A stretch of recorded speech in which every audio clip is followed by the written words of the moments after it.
This is going to be a video tutorial on how to underline text in Canva. I will be using a desktop PC for this. Let me jump over to Canva here.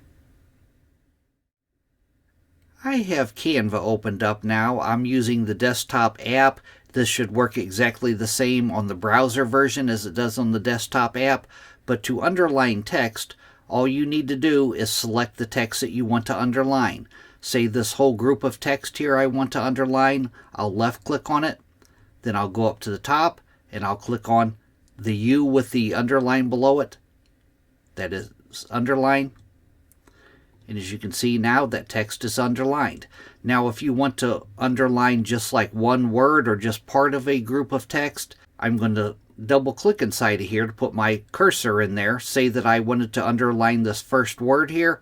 I'm going to hold down my left mouse button, drag across it to where I have that word selected.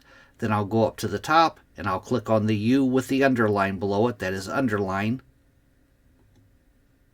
That is how you underline words in Canva. Thanks for watching.